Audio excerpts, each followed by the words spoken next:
भाजपा के कार्यकर्ताओं पर भी भड़की हुई है, लेकिन हमारे लिए तो देश की करोड़ों बेटियों की तरह दीदी भी भारत की एक बेटी है, जिनका सम्मान हमारे संस्कारों में रचा बसा। जब दीदी को चोट लगी तो हमें भी चिंता हुई। मेरी भगवान से प्रार्थना है कि उनके पैरों की चोट जल्द से जल्द ठीक हो।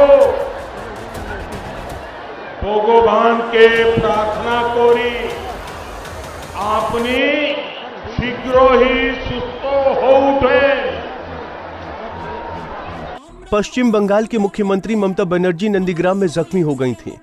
इसके बाद से ममता दीदी व्हील चेयर पर बैठकर चुनाव प्रचार कर रही हैं।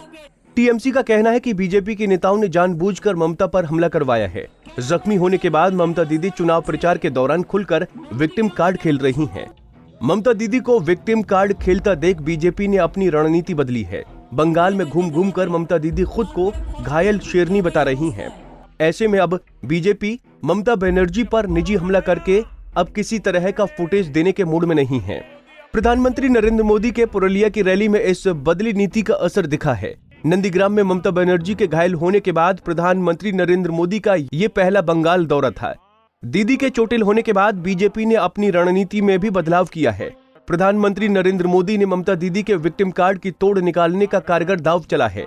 यही वजह है कि प्रधानमंत्री नरेंद्र मोदी ने कहा कि वो चाहते हैं कि ममता जल्द ठीक हो जाए। उन्होंने कहा कि ममता की चोट की उन्हें भी चिंता है और ईश्वर से वो कामना करते हैं कि ममता जल्द स्वस्थ हो जाए। गौर करने वाली बात ये रही कि प्रधानमंत्री मोदी ने बांग्ला भाषा में ये बात कही ताकि हर बंगाली मानुष तक ये संदेश भली भांति पहुंच जाए। वो भाजपा के कार्यकर्ताओं पर भी भड़की हुई है, लेकिन हमारे लिए तो देश की करोड़ों बेटियों की तरह दीदी भी भारत की एक बेटी है, जिनका सम्मान हमारे संस्कारों में रचा बसा।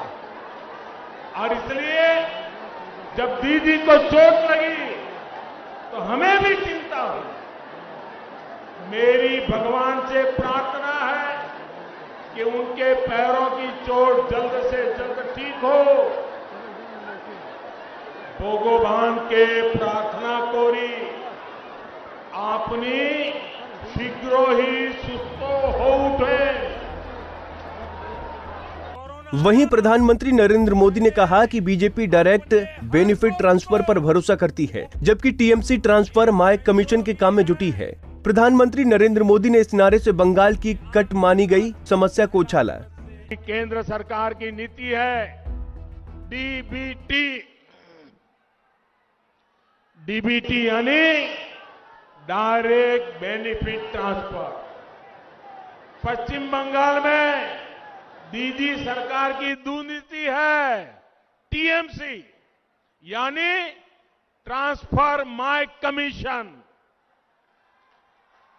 हम डीबीटी वाले हैं जो डायरेक्ट बेनिफिट ट्रांसफर की बात करते हैं, वो टीएमसी ट्रांसफर माय कमीशन में ही डूबे हुए।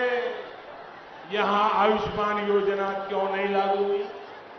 क्योंकि ट्रांसफर माय कमीशन नहीं हो पाया। यहां किसानों के बैंक खातों में हजारों रुपए जाने से क्यों रोक दिया गया? क्योंकि ट्रांसफर माय कमीशन नहीं हो पाया। अब आप ही बताइए साथियों, पश्चिम बंगाल में भाजपा सरकार चाहिए कि नहीं चाहिए?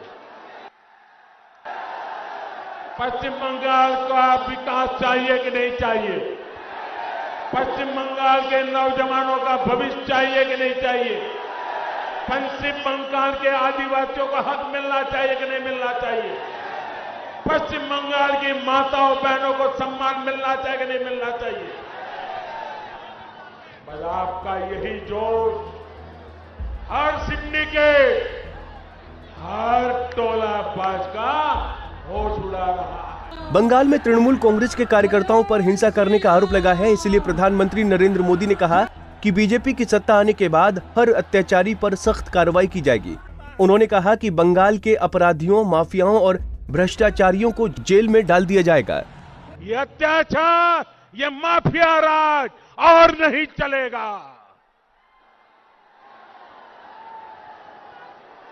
मैं स्थानीय प्रशासन से भी कहूंगा, बंगाल की पुलिस से आग्रह करूंगा, संविधान को सर्वोपरि रखे, लोकतंत्र को सर्वोपरि रखे। मैं बंगाल के लोगों को विश्वास दिलाता हूं, हर भाजपा कार्यकर्ता को विश्वास दिलाता हूं, 2 मई को बीजेपी की सरकार बनने के बाद हर अत्याचारी पर कानून के मुताबिक कार्रवाई होगी।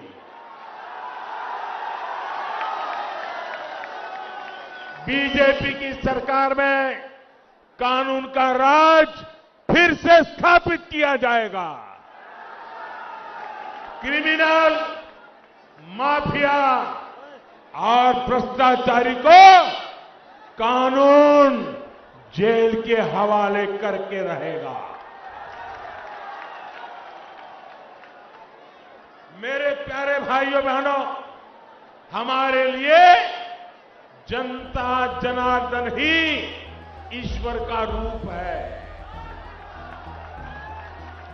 भले ही पश्चिम बंगाल में चुनावी आचार संहिता लागू हो, लेकिन अभी भी राजनीतिक हिंसा बदस्तूर जारी है। बीजेपी के कई कार्यकर्ताओं को निशाना बनाया गया है। ऐसे में शांतिपूर्ण और निष्पक्ष मतदान करवाना चुनाव आयोग के लिए एक बड़ी चुनौती साबित होगी। पंजाब केसरी टीवी के लिए पुरुलिया से उदय प्रताप सिंह की रिपोर्ट।